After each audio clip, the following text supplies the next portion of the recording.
Mesdames et messieurs, bonjour et merci si vous nous rejoignez sur votre journal de 15 heures. Voici les titres de ce journal.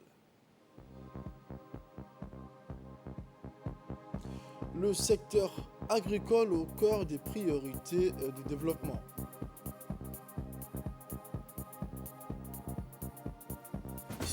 L'actualité internationale en Afrique, baisse du nombre de cas de Covid-19 sur le continent.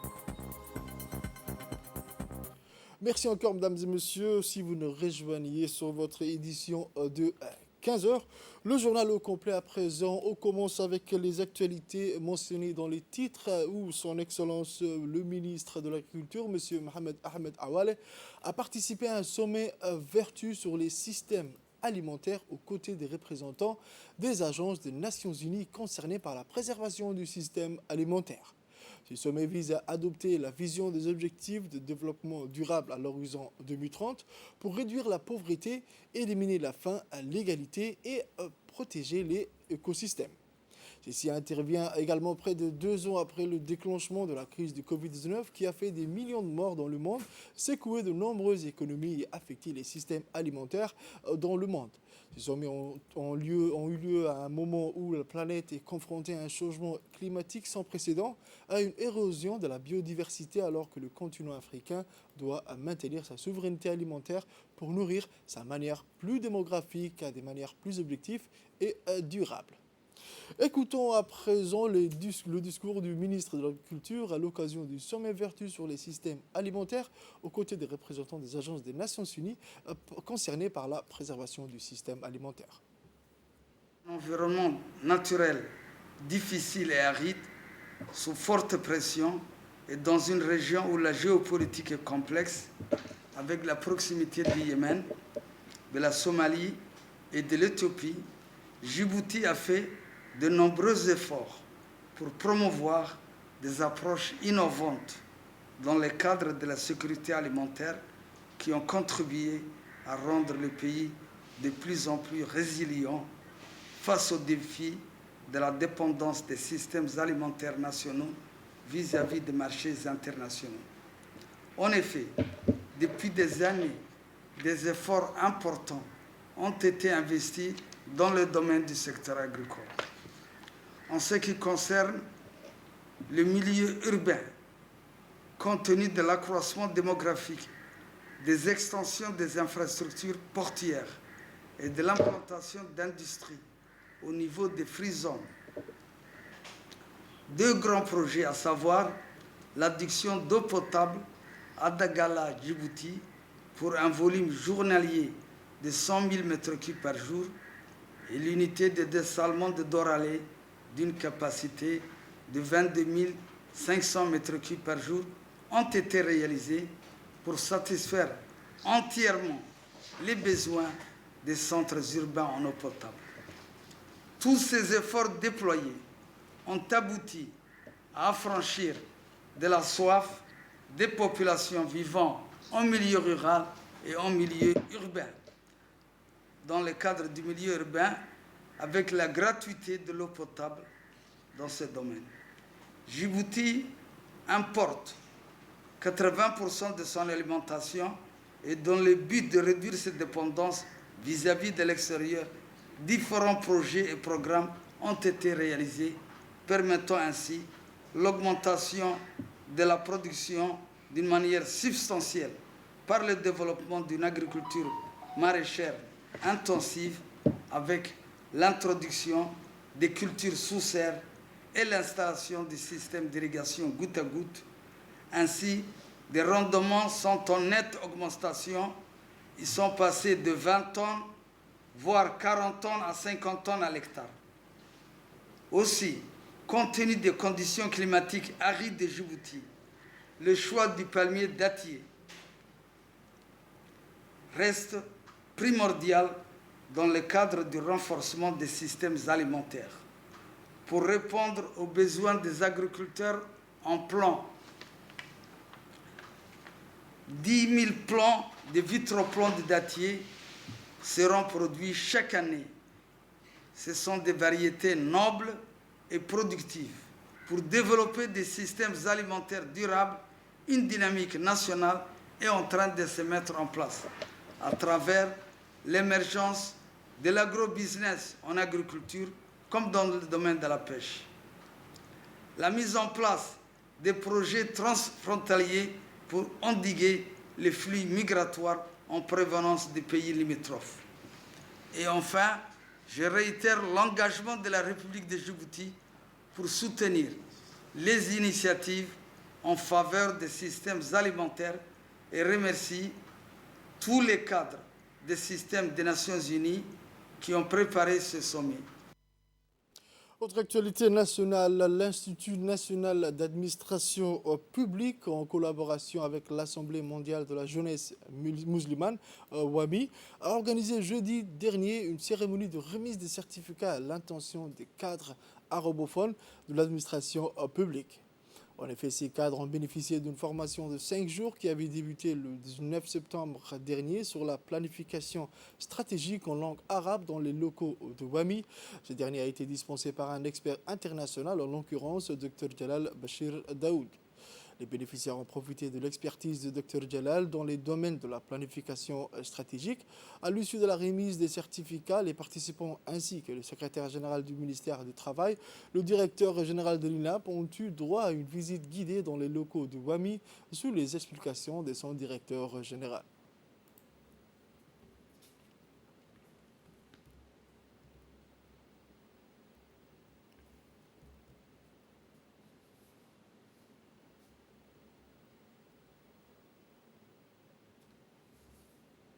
Je voudrais remercier toutes les personnes qui ont travaillé. On est là aujourd'hui, ça montre avec le secrétaire général, le secrétaire exécutif, combien la planification stratégique est très importante pour le pays. On est en train de reformer et moderniser l'administration. C'est très important pour que l'INAP, Institut de référence pour l'administration, accompagne la transformation de notre administration. Je voudrais vraiment vous dire encore une fois, monsieur le directeur général Maïssa, vous êtes l'ami des Djiboutiens, l'ami, un diplomate né, simplement parce que ce que nous voulons, c'est que vraiment que nous apprenons la langue arabe. Toujours dans l'actualité nationale, où le centre de formation des enseignants de l'enseignement fondamental Omar Guelleh Ahmed, en partenariat avec l'UNESCO, a organisé aujourd'hui une cérémonie de lancement de l'atelier portant sur l'analyse des pratiques pédagogiques APP au profit des formateurs du centre. Le secrétaire général de l'UNESCO, M. Mohamed Moussa Yabe, et le directeur du CFEF, Omar Guelleh, Mme Aïcha Farah, ont présidé au lancement de cet atelier sur l'analyse des pratiques professionnelles. Dans le contexte de l'atelier AWP, parmi les grands chantiers de la réforme au cours qui soutiennent le schéma directeur de cette décennie, figurent les didactiques professionnelles qui concourent à l'amélioration de la qualité des enseignements, apprentissages ainsi qu'un meilleur pilotage du système éducatif. Plus généralement, cet atelier sur l'analyse des pratiques professionnelles a pour but de promouvoir les caractéristiques clés de la didactique professionnelle et les enjeux de l'analyse des pratiques, mais aussi de développer les pratiques de formateurs sur les principes et stratégies de conduite des séances d'analyse des pratiques. Dans son intervention, le secrétaire général de l'UNESCO, M. Mohamed Moussa Yabe, a rappelé que cet atelier porte sur l'analyse des pratiques professionnelles en 2 termes, à savoir la qualité des enseignements apprentissages et l'analyse des pratiques pédagogiques. Pour sa part, la directrice du CFEF, Omar Guelleh, Mme Aïcha Farah, n'a pas manqué de rappeler les objectifs de cet atelier d'accompagner la politique générale du MENFOP dans la recherche de la qualité. Mme Aïcha a indiqué également que cet atelier a une capitale importante pour le centre afin d'analyser des pratiques pédagogiques, qui est un élément central de la recherche de qualité des enseignements-apprentissages. Dans ses missions, le centre répond à la formation des enseignants, des chefs d'établissement, des conseillers pédagogiques et sur le long terme des inspecteurs. Cet atelier revêtait une importance capitale pour nous puisque la thématique traitée est l'analyse des pratiques pédagogiques qui, comme chacun le sait, est un élément central dans la recherche de la qualité, dans la réflexivité de nos pratiques enseignantes et d'une remise en question de ce que nous faisons, ce qui se passe dans la classe, comment sont conçus les enseignements-apprentissages et comment le message est passé aux élèves. Santé à présent, le ministère de la Santé, en collaboration avec l'Organisation mondiale de la santé, a organisé un atelier de formation des techniciens de laboratoire sur le diagnostic du paludisme. L'objectif de cette formation était de renforcer les compétences des laboratoires sur le diagnostic parasitologie du paludisme par microscopie et le dosage de G6PD. Elle permettra aussi d'harmoniser les techniques de la microscopie sur l'étendue du territoire national selon les recommandations de l'OMS. Au total, 54 techniciens des structures publiques, parapubliques et privées ont participé à cette formation qui s'est étalée sur 9 jours en 3 sessions de 3 jours à l'Institut supérieur des sciences de la santé. Cette formation dispensée par des experts nationaux reconnus par l'OMS et l'équipe du programme national de lutte contre le paludisme, le conseiller du ministre de la Santé, M. Hassan Moussa Hassan, a présidé la cérémonie de clôture et la remise des certificats de participation en présence des représentants de l'OMS et du PNUD.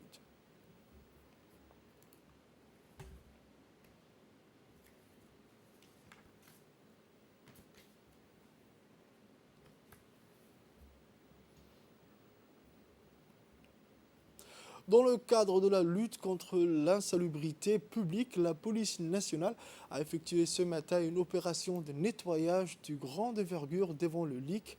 C'est aux premières heures de la matinée que tous les éléments de la police nationale ont été déployés dans cette jonction entre l'hôpital d'Arhiba, le LIC et le terrain de jeu de ce quartier. Munis de pelles, de pioches et de râteaux, les hommes de la police nationale ont été déployés pour nettoyer, ramasser les ordures et les autres détritus sur cette artère. À travers ces actions de nettoyage, il s'agit de sensibiliser la population afin de prendre le relais pour garder notre ville propre et saine. Pour ces faits, les hommes de la police nationale n'ont pas ménagé leur effort car le bien-être et la propriété restent l'affaire de tous. Plusieurs grandes artères ont donc été nettoyées. Les détritus ont été ramassés. Ces opérations de nettoyage entreprises par les hommes de la police résultent d'une volonté gouvernementale afin de lutter contre l'insalubrité publique. Je vous emmène à Dikil à présent où en marge de la dernière tournée de distribution des kits d'hygiène aux ménages des localités reculées situées dans les 5 régions de l'intérieur, le Croissant Rouge de Djibouti a relevé des cas qui nécessitaient son intervention pour promouvoir l'hygiène de vie de ces populations vulnérables. C'est dans cette perspective qu'il a répondu après constat à la demande de la population de Garcelé-Daba dont le réservoir d'eau présentait des fissures et d'une insalubrité. L'équipage du bureau central et les volontaires de la branche locale de Dikil se sont associés pour initier aujourd'hui une journée de nettoyage et désinfection du réservoir. En outre, une formation en traitement d'eau avec du chlore a été dispensée aux membres de la communauté locale. Ils pourront alors intervenir et traiter l'eau contenue eux-mêmes. Le Croissant Rouge de Djibouti œuvre à améliorer les conditions de vie des populations vulnérables.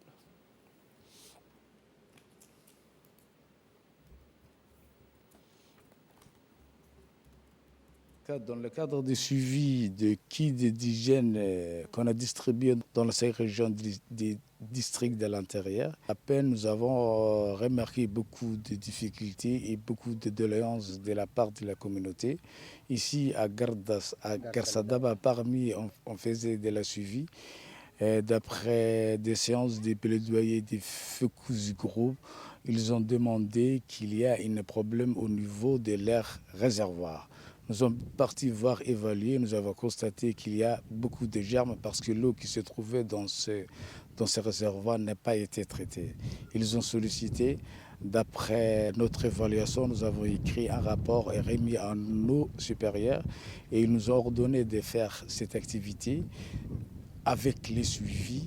Nous sommes en train aujourd'hui de faire une journée de nettoyage pour désinfecter les réservoirs et d'apprendre aussi à la communauté, surtout les instituteurs, les directeurs de l'école et les chefs de village. On leur montrait comment les désinfecter, ces réservoirs qui a une mètre cube de 24 mètres cubes. Et donc, après avoir désinfecté et nettoyé tous les germes qui se trouvaient à l'intérieur, nous avons formé les personnes cultiver, comme d'ailleurs les chefs du village et les directeurs de l'école, les taux du chlore résiduel que ce réservoir devrait prendre. Après avoir terminé et désinfecté les réservoirs, nous avons javelisé pour que la communauté puisse prendre de l'eau traitée. Sport à présent, où la Fédération djiboutienne de tennis a organisé hier la cérémonie de clôture des activités de la saison sportive 2020-2021. La cérémonie de clôture du championnat national de tennis de table a vu la participation des hauts responsables de la Fédération djiboutienne du tennis, le président de la Fédération djiboutienne du tennis qui ne ménage pas ses efforts pour que le tennis djiboutien se porte bien tout au niveau national et international. La Fédération nationale du tennis s'est réjouie du bon déroulement des activités de la saison sportive. Le championnat national du tennis s'inscrit dans le cadre de renforcement des activités sportives du tennis djiboutien.